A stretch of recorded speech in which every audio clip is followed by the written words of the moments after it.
Hola a todos y bienvenidos a la exposición de mi proyecto final del Grado Superior de Sistemas Informáticos en Red, también conocidos como ASIR. Mi nombre es Fernando García Lloso y soy estudiante del Centro de Formación Profesional SESUR Formación, situado en Sevilla, España.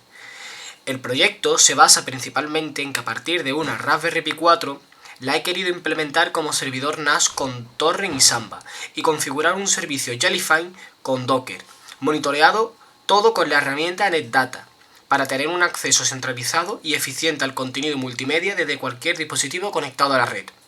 Además, se ha creado una DNS personalizada para acceder al contenido multimedia desde cualquier dispositivo conectado a la red. En cuanto a las herramientas hardware que he utilizado son las siguientes: una Raspberry Pi 4, modelo B de 4 GB de RAM, un cable Ethernet Cat8 de 0,5 metros, un cable USB-C 3,1A, una tarjeta microSD de 32 GB, un lector de tarjetas USB y un pendrive de 512 GB. El precio total de las herramientas hardware son aproximadamente 256 euros. En cuanto a la herramienta software, he utilizado obviamente el instalador de la Raspberry Pi, que es una herramienta que permite instalar diferentes sistemas operativos en una Raspberry Pi. Fink, que es una herramienta de red que se utilizará para identificar a los dispositivos de la red. Es como utilizar un ifconfig. Docker, una herramienta de software que se utilizará para gestionar y ejecutar contenedores. Samba, es un servicio de compartición de archivos que se utilizará para compartir archivos entre dispositivos de la red. Torrent, un servicio de descarga de archivos que se utilizará para descargar películas. MiniDLNA es un servidor de medios que se utilizará para transmitir contenidos multimedia en la red. Jellyfine es un servicio de streaming de medios que se utilizará para acceder y ver películas descargadas. DuckDNS, un servidor DNS dinámico que se utilizará para acceder al servidor de Internet mediante el DNS personalizado. Y por último, NetData, que es una herramienta de monitoreo que se utilizará para supervisar el rendimiento del servidor. Cabe destacar que aunque la tecnología Torrent es legal y puede utilizarse para compartir archivos legítimos, también se ha asociado con la descarga ilegal de material protegido por derechos de autor. Por tanto, es importante tener en cuenta que la descarga y el uso de archivos protegidos por derechos de autor sin la autorización pueden ser ilegales y pueden tener consecuencias legales muy graves. Una vez recargado lo anterior, comencemos con la explicación del proyecto. A continuación, se va a explicar la configuración de la red externa para la que he utilizado la herramienta DuckDNS. DuckDNS es un servicio de DNS dinámico que permite asignar un nombre de dominio personalizado a una dirección IP dinámica. Es decir, si el proveedor de servicios de Internet ISP asigna una dirección IP dinámica que cambia cada vez que nos conectamos a Internet, DuckDNS nos permite tener una forma fácil de acceder al dispositivo o proyecto en línea sin tener que recordar la dirección IP en constante cambio. En mi caso, he utilizado DuckDNS para asignar el nombre de dominio fernandolloso.duckdns.org a la dirección IP de la Raspberry Pi, que en mi caso es 192.168.1.94, la cual aloja diversos proyectos y servicios como Samba, Jellyfine, Transmission. De esta manera, en lugar de tener que recordar la dirección IP dinámica, simplemente se puede acceder a los servicios a través de este nombre de dominio fácil de recordar. Entre las principales ventajas de utilizar DuckDNS se encuentra acceso remoto fácil. Al utilizar un nombre de dominio personalizado, podemos acceder a los servicios en línea desde cualquier lugar del mundo sin tener que recordar la IP dinámica. Seguridad. Utilizando DuckDNS y una conexión segura, HTTPS, podemos cifrar el tráfico de los servicios y aumentar la seguridad del proyecto en línea. Por último, es gratuito. El servicio es completamente gratuito y en la cual no requiere de un registro con una tarjeta de crédito u otra información de pago. Por otra parte, para utilizar DuckDNS simplemente necesitaremos registrarnos en su sitio web y seguir las instrucciones para crear nuestro propio nombre de dominio personalizado. Una vez que hayamos completado la configuración, podremos acceder a los servicios en línea a través de ese nombre de dominio que hayamos configurado. Estos comandos, que podéis observar en pantalla, corresponden a la configuración de DuckDNS para actualizar la dirección IP pública de la Raspberry Pi. A continuación, se detalla el propósito de cada uno de ellos. mkdir duckdns. Este comando crea un directorio llamado duckdns en el directorio actual. cd duckdns. Este comando cambia el directorio actual al directorio duckdns recién creado. sudo nano ducksh. Este comando abre el editor de texto nano y crea un nuevo archivo llamado duck.sh dentro del directorio duckdns. Este archivo será utilizado para ejecutar la actualización de duckdns. echo url https etc. Este comando escribe una cadena de caracteres en la salida estándar que incluye la URL de duckdns con su token de acceso y el nombre de dominio que deseamos actualizar. Luego, esta cadena de caracteres se pasa a curl, que utiliza la URL para enviar una solicitud de actualización a duckdns. El resultado de la solicitud se guarda en un archivo llamado duck.log en el directorio duckdns. sudo chmod 700 duck.sh. Este comando, como podéis observar, cambia los permisos del archivo duck.sh para que solo el usuario root pueda leer, escribir y ejecutar el archivo. crontab-e. Este comando abre el archivo de configuración de cron para el usuario actual. ¿Y qué es cron? Cron es un servicio de programación de tareas en segundo plano que se utiliza comúnmente en Linux. *5 duckdns. Este comando añade una tarea programada al archivo que configura una regla en cron que ejecutará el script duck.sh cada 5 minutos. La redirección de salida /mayor /d /null, etc. asegura que no se envíen notificaciones por correo electrónico sobre el resultado de la tarea programada. duck.duck.sh. Este comando ejecuta el archivo duck.sh manualmente para probar que la actualización de duckdns funciona correctamente. Y por último, cat.catduck.log. Este comando muestra el contenido del archivo duck.log en la salida estándar, que debe contener la respuesta de duckdns a la solicitud de actualización. Si todo va correcto, nos debe salir un mensaje de OK. Continuemos con la explicación del proyecto. Es el turno de hablar sobre el Transmission Daemon, el cual es un cliente de BitTorrent muy popular, que se puede ejecutar en un servidor Linux. La ventaja de usar Transmission Daemon frente a otra es que este se puede ejecutar en segundo plano y no requiere una interfaz gráfica de usuario para funcionar, aunque yo preferiblemente lo he utilizado para más comodidad. Para configurar Transmission Daemon, obviamente hay que instalarlo mediante el paquete sudo apt install Transmission Daemon y posteriormente nos dirigimos al fichero /etc/init.d /transmission daemon y configuramos varios parámetros. User es el usuario configurado en la Raspberry Pi en su instalación. rcp/username es el nombre de usuario para iniciar sesión en el Transmission. Y rcp/password es la contraseña para iniciar sesión en el Transmission. Para subir películas al Transmission, utilizaremos el archivo .torrent y la interfaz gráfica de Transmission Web.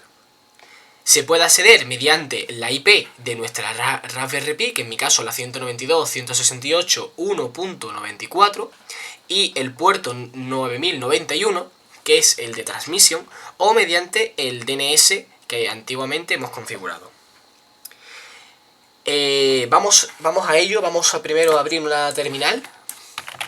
Vamos a iniciar sesión, pero vamos a hacerlo mediante el DNS que hemos configurado, .duck.dns.org. Ponemos la contraseña.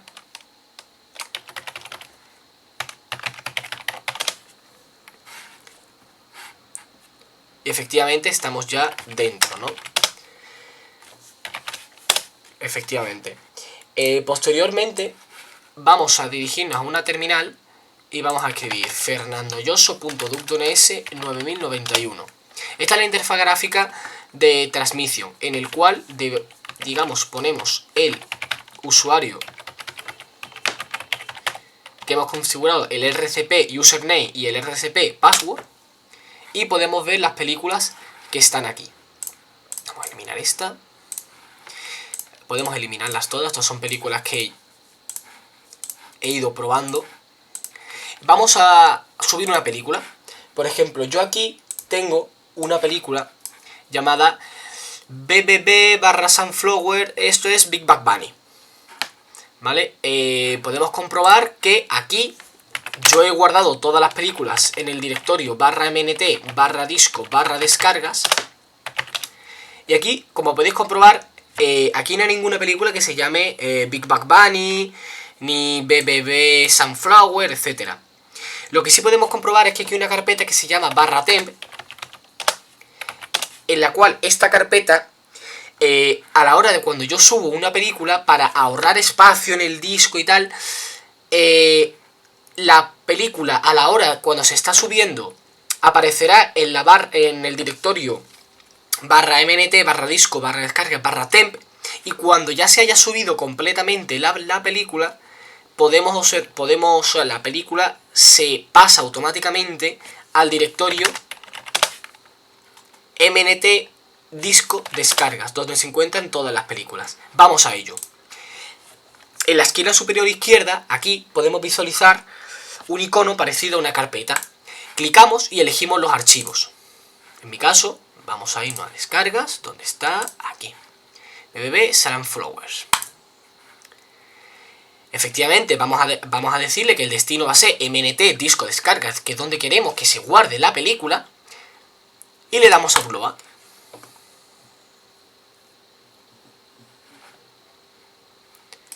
Aquí podemos cambiarle el nombre, porque este nombre es un poco feo y no nos vamos a poner a ver una película BBB Sunflower. Vamos a poner Big Bang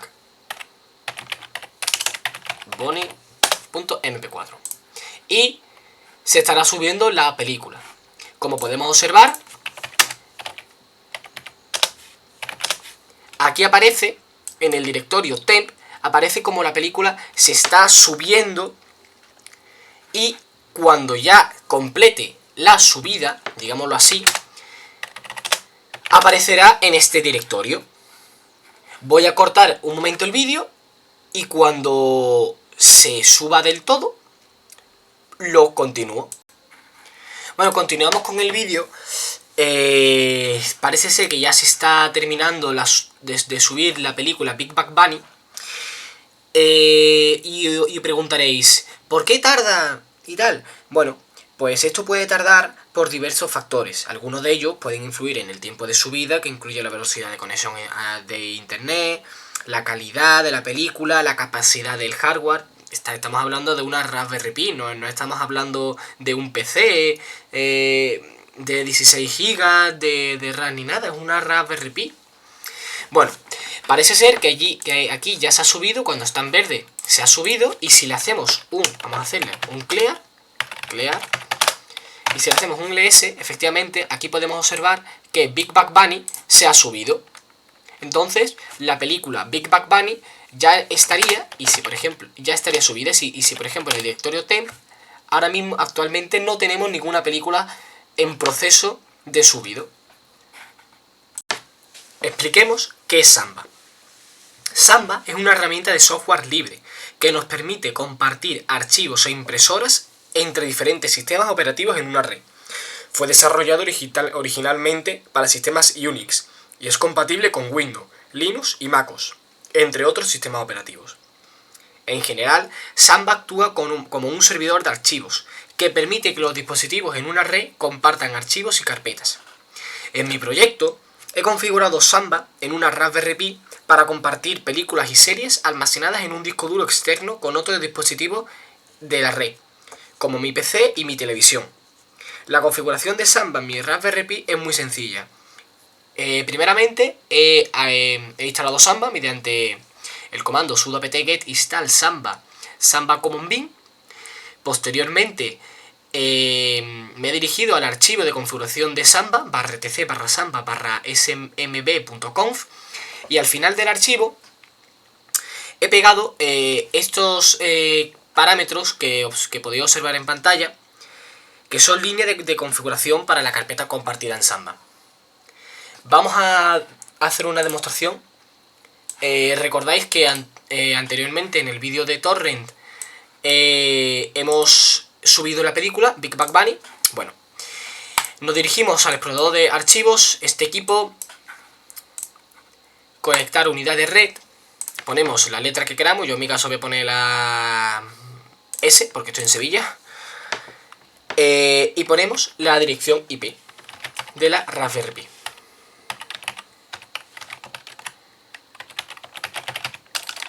File, el nombre que le doy a la carpeta, File Fernando Ayoso. Ok. Si todo va bien, nos pedirá las credenciales de la Raspberry Pi.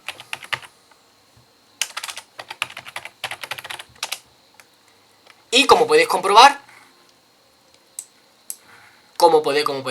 esta es la carpeta MNT en la que se encuentra los archivos de vídeos, series, etcétera, que es como si fuese perdona, estoy en temp, que es como si fuese esta carpeta, /MNT, /disco, /descargas. Perdona. Vale. Y como podéis observar, aquí está la carpeta Big Bang Bunny, perdón, la película Big Bang Bunny, en la que si le damos doble clic podemos observar la película completa. Y obviamente podemos copiar la película, me voy a mi escritorio, lo pego en mi escritorio y efectivamente se me va copiando la película desde mi Raspberry Pi a mi PC. Pero si habéis sido listos y habéis sido observadores, yo he iniciado sesión en Samba con mi IP de la Raspberry Pi. Y diréis, ¿por qué no lo has hecho con el DNS previamente configurado? La verdad es que no he podido hacerlo con mi DNS configurado, ya que el DNS solamente está configurado para resolver direcciones IP externas. Y no tiene la capacidad de resolver direcciones IP locales en mi red. Por lo tanto, para acceder a las carpetas compartidas, solo puedo hacerlo a través de mi dirección IP local. Por último, ya se ha copiado en mi escritorio y efectivamente, si le doy doble clic, la película funciona correctamente. A continuación, se va a proceder a explicar la herramienta FTP Manager, la cual es una aplicación móvil para iOS, que nos permite conectarnos y transferir archivos entre el dispositivo móvil y un servidor remoto utilizando diferentes protocolos de transferencia de archivos como FTP, SFTP, FTPS y WebDAV. En particular, el protocolo SFTP es una variante segura del protocolo FTP, que se ejecuta en una conexión SSH segura, lo que significa que todos los datos que se transfieren están encriptados y protegidos de posibles ataques.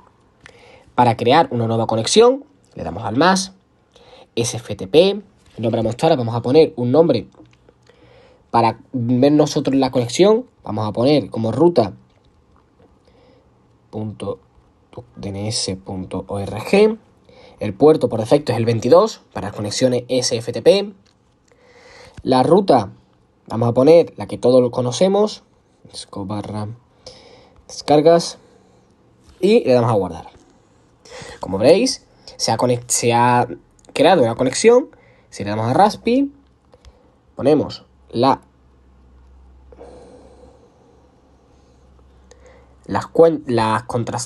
credenciales, ¿no? Mejor dicho, de inicio de sesión de nuestra Raspberry Pi. Vamos a conectar.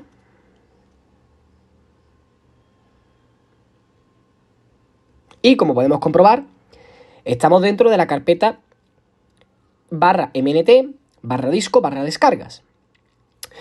Siguiendo con el vídeo, anteriormente hemos subido la película Big Bang Bunny.mp4. Pues si le damos a Big Bang Bunny, esto puede tardar un poco. Y cuando le damos a la película, se nos abrirá la película y la podemos visualizar. También la podemos descargar.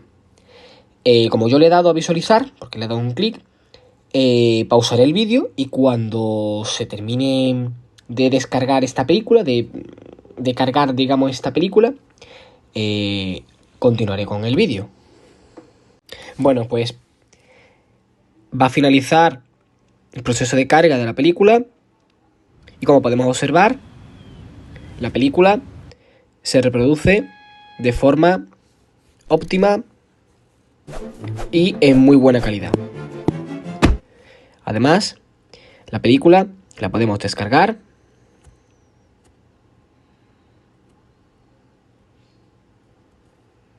y se nos descargará en nuestros archivos. Pero preguntaréis, Fernando, pero es que tú tienes iPhone, yo tengo Android. Sí, para Android también hay varias aplicaciones para FTP. Por ejemplo, Filecilla, que es una aplicación muy popular para FTP, SFTP, que también está disponible en Android. Es gratuita y muy fácil de usar, además de que tiene una interfaz gráfica atractiva y sencilla. También os recomiendo descargaros esta aplicación que es Terminus, que es para tener una consola para conectarnos a nuestra Raspberry Pi. Y como podéis observar, aquí puedo yo manejar mi Raspberry Pi y es como tener una terminal. Vamos a dirigirnos a cd/mnt disco descargas y podemos observar lo mismo que tenemos en un PC, una terminal, un CMD en Windows, pues lo tenemos también en nuestro teléfono móvil. Ya sabéis, FTP Manager en iOS para visualizar películas, descargar películas, series, archivos. En Android, Filecilla y aplicación Terminus para tener una terminal en nuestro teléfono móvil. Bueno, pues continuamos con las herramientas. Esta vez es el turno de Jellyfine, el cual es una plataforma de medios de comunicación de código abierto que permite a los usuarios acceder a las colecciones de películas, música, programas de televisión, en cualquier dispositivo compatible con esta herramienta. Puede funcionar en cualquier sistema operativo, incluyendo Windows, macOS, Linux, Android, iOS y muchos más. Pero en este caso vamos a hablar de cómo he implementado Jellyfine con Docker para sincronizar todas las subidas en transmisión. En primer lugar, Docker es una plataforma de contenedores que permite a los desarrolladores crear, ejecutar y compartir aplicaciones en cualquier lugar. Con Docker podemos empaquetar todas las dependencias de una aplicación en un contenedor y luego ejecutar ese contenedor en cualquier sistema que tenga Docker instalado. Esto significa que podemos garantizar que nuestra aplicación se ejecute exactamente de la misma manera en cualquier lugar, independientemente del sistema operativo, la configuración o cualquier otra variable. Jellyfine, por otro lado, es un servicio de medios de comunicación que nos permite transmitir películas, programas de televisión, cualquier dispositivo conectado a nuestra red local o remota, en este caso con nuestros DNS. Al utilizar Jellyfine con Docker, podemos crear un contenedor que incluye todas las dependencias necesarias para ejecutar ese contenedor en cualquier sistema que tenga Docker instalado. De esta manera, podemos garantizar que nuestro servidor de medios se ejecute exactamente de la misma manera que en cualquier lugar. En mi caso, he utilizado un archivo de configuración, Docker Compose, el cual lo podéis observar en pantalla, para definir dos contenedores, uno para el Transmission y otro para Jellyfine. El contenedor de Transmission se encarga de descargar los torrents y almacenarlos en una carpeta compartida, mientras que el contenedor de Jellyfine se encarga de indexar y servir de los archivos multimedia. Además de la gestión centralizada de los contenedores, otra ventaja de utilizar este Docker Compose es la facilidad de escalar el sistema. Si necesitamos aumentar la capacidad de Jellyfine, simplemente se pueden agregar dos contenedores más utilizando el mismo archivo de configuración. Y el Docker Compose se encargará de coordinar todos los nuevos contenedores. Como podéis observar, ya centrándonos más en el Docker Compose que observaréis en pantalla, contiene la configuración para levantar dos contenedores, tal y como hemos dicho. Uno para el Transmission, anteriormente explicado, y otro para Jellyfine. En cuanto a la configuración del Transmission, se especifica que el contenedor se llamará Transmission y usará la imagen Linux Server /transmission y siempre se reiniciará en caso de fallo. También se especifica que el contenedor estará en la red Jellyfine y se montarán dos volúmenes para el host. Uno para los archivos descargados y otro para la configuración del transmission. Además, se establecen las variables de entorno PUID, PGID y TZ para el usuario y grupo del contenedor y la zona horaria. En cuanto a la configuración de Jellyfine, se especifica en el contenedor que se llamará Jellyfine, se usará la imagen Jellyfine y siempre se reiniciará también en caso de fallo. También se especifica que en el contenedor que está en la red de Jellyfine se montarán varios volúmenes en el host para la configuración de esta herramienta, transcodificación de archivos, datos y películas. Y además se establece la zona horaria de Europa, Madrid. Además, se exponen los puertos 9091 y 51413 para transmisión y los puertos 8096 y 8920 para Jellyfine, lo que permitirá el acceso a las interfaces web de ambos servicios desde fuera del contenedor. Para crear este archivo Docker Compose, simplemente, una vez instalado Docker, mediante el comando sudo apt get install docker.io, deberemos crear un archivo sudo nano dockercompose.yaml y pegar este Docker Compose que podéis ver en pantalla. Al ejecutar el Docker Compose mediante el comando docker compose add-d, se levantarán este contenedor. Posteriormente deberemos dirigirnos a nuestra DNS, que en mi caso es fernandoyoso.duckdns.org, especificando el puerto de Jellyfine, que anteriormente, como se puede ver, como anteriormente he dicho y se puede ver, es el 8096. Nos aparecerá, como podéis observar, y luego lo haremos de forma práctica, la interfaz gráfica para el inicio de sesión de Jellyfine. Bueno, pues siguiendo la práctica, debemos escribir el DNS que habíamos configurado con duckdns y especificando el puerto 8096. Como podéis comprobar, nos aparece la interfaz gráfica, usuario SPI, contraseña la que hubiésemos configurado en la Raspi y, como podéis comprobar, si nuestras credenciales son correctas, podemos comprobar que esta es la interfaz gráfica de Jellyfine, en el cual tenemos las películas subidas, que por ejemplo, yéndonos a MNT, CD disco, CD descargas, son las mismas películas que tenemos aquí: Big Bang Bunny, Chan Machata, Star Wars, Cosmos y Sintel.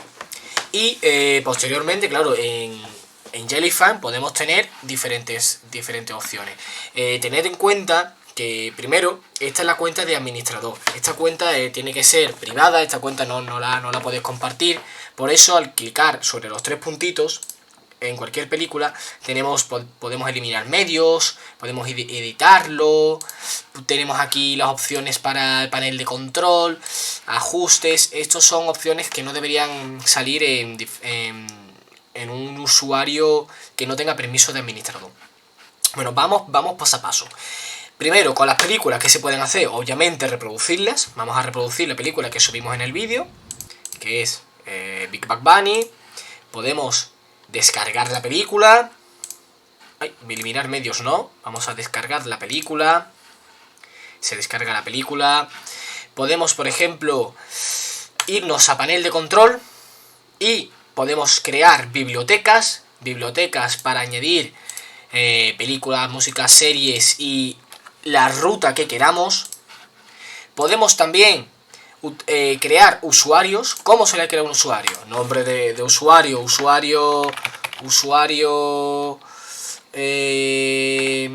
invitado, contraseña 1234567890. Habilitar acceso a todas las bibliotecas. Yo lo voy a poner solamente que tenga habilitado el acceso a la biblioteca que yo tengo, que es la biblioteca película, que es donde se recogen todas estas películas que se pueden observar. Que por cierto, ahora que me estoy dando cuenta, ya se ha descargado la película de Big Bang Bunny. Bueno, se puede guardar. Está puesto como usuario invitado. Y la contraseña es 1234567890. ¿Vale? El usuario invitado, tenemos que permitir a este usuario administrar el servidor. No. Si ustedes queréis que el usuario invitado tenga privilegios, vamos a quitar esto, tenga privilegios de root, adelante. Pero como en mi caso va a ser un usuario invitado, pues no lo voy a tener privilegios. Lo que sí voy a hacer es que, obviamente, pueda descargar todas las películas si él quiere. Si no quiere, pues nada. Yo le voy a poner que descargue películas. Bueno, pues si le da, si habéis leído todo esto, descarga de medio, ocultar a tu usuario, etcétera, le vamos a guardar y se nos crea. Aquí está el usuario invitado. Aquí he creado yo unos cuantos para la presentación del proyecto. Luego, ¿qué más? Podemos ver la actividad. La actividad, aquí esto es una sección únicamente que aparecen en el usuario Pi, que en este caso es el root, en el que se pueden ver todas las películas que Pi está viendo, que los usuarios están viendo, el usuario ha sido creado, se ha cambiado la contraseña, te permitirá, por ejemplo, ver si el usuario invitado está viendo Big Bang Bunny, la película de Star Wars, la película de Titanic, lo que sea. En dispositivos son los navegadores, navegadores, dispositivos móviles por ejemplo, que un usuario puede iniciar sesión. Es decir, aquí ha dicho que Profesor 1, el usuario Profesor 1 que tenemos aquí, Profesor 1, ha iniciado hace 5 días mediante un navegador Google Chrome. Pi, el usuario root, se ha iniciado hace 5 días con un navegador Google Chrome. Profesor 2 ha iniciado mediante un Safari, mediante un iPhone, y Pi ha iniciado mediante Chrome. Sin más, vamos a salirnos de aquí, desconectarnos, y vamos a iniciar sesión con el usuario invitado. 1, 2, 3, 4, 5, 6, 7, 8, 9, 0. Iniciar sesión. ¿Vale? El usuario invitado, como podéis observar, no tiene panel de control, tiene ajustes, que ajustes son, por ejemplo, si él quiere ver la versión rápida, la visualización, el inicio, se puede desconectar, puede ver películas, puede descargar películas, pero no puede eliminar medios. Hay una gran diferencia, ya que no le he dado permisos de root. Obviamente la película se puede ver estupendamente. Y no solamente esa película, se puede ver, por ejemplo, Star Wars. ¿Quiere ver Star Wars? Pues vamos a ver Star Wars. Star Wars, lo puede ver. Efectivamente, se puede ver, ¿no?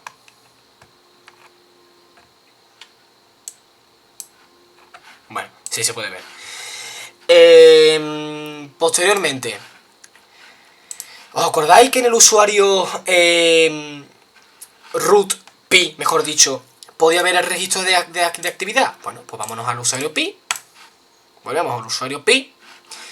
Registro de actividad. Panel de control. Y aquí hemos visto. El usuario Pi ha terminado de reproducir Star Wars. El usuario invitado ha terminado de reproducir Star Wars. El usuario invitado está reproduciendo Big Bang Bunny. El usuario invitado ha terminado de reproducir Big Bang Bunny. Y se puede ver todos los cambios que hemos hecho con el usuario invitado.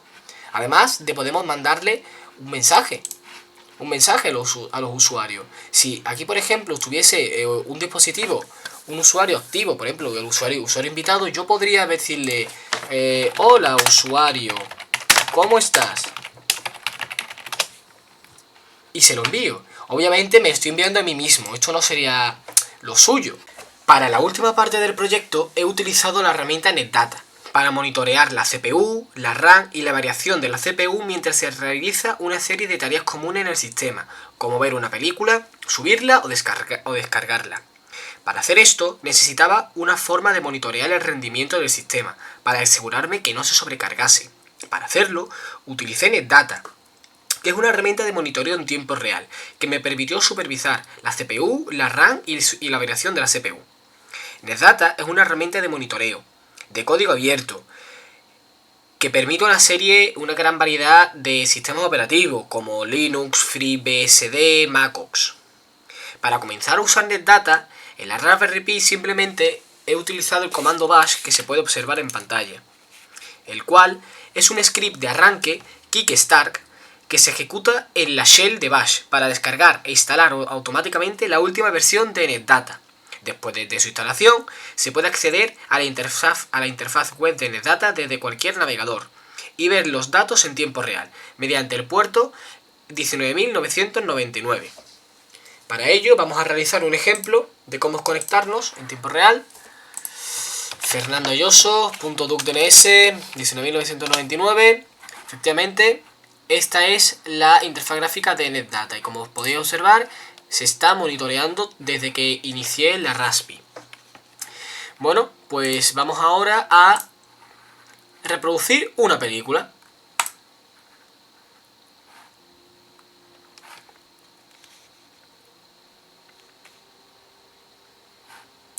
Como podéis observar, la CPU aumenta considerablemente. Esto se debe a que la Raspi está descodificando el contenido del vídeo y luego lo está enviando a la pantalla. El proceso de descodificación requiere una gran cantidad de procesamiento y por tanto aumenta la carga en la CPU de la Raspi. Es importante tener en cuenta que el grado de aumento de la carga en la CPU depende de la resolución y la calidad del vídeo que se está reproduciendo. Por lo tanto, es posible que se observe una CPU más alta a reproducir los vídeos de larga duración o de gran calidad. Vamos a detener la película y efectivamente, como podemos observar, la CPU disminuye. Bueno, pues vamos ahora a continuación a dirigirnos a Jellyfine y vamos a poner a descargar. Vamos a descargar la película, ¿no? Como se puede observar, hay un pequeño aumento, no tanto como en la visualización, pero aumenta un poco la CPU al descargarnos una película. Esto es debido a que el servidor NAS está procesando y descargando una gran cantidad de datos. Además, también puede influir el servidor Jellyfine, que puede estar trabajando para indexar y sincronizar los metadatos y la información de la película. Todo esto puede consumir recursos en la CPU y hacer que aumente la carga de trabajo del sistema, por lo que se refleja en la subida de la CPU en NetData. Como podemos observar, se sigue descargando la película. Vamos a esperar esos 30 segundos.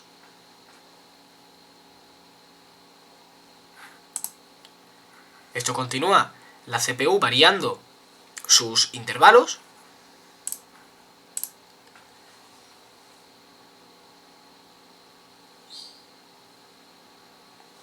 Y al finalizar la descarga, la CPU vuelve a su valor original.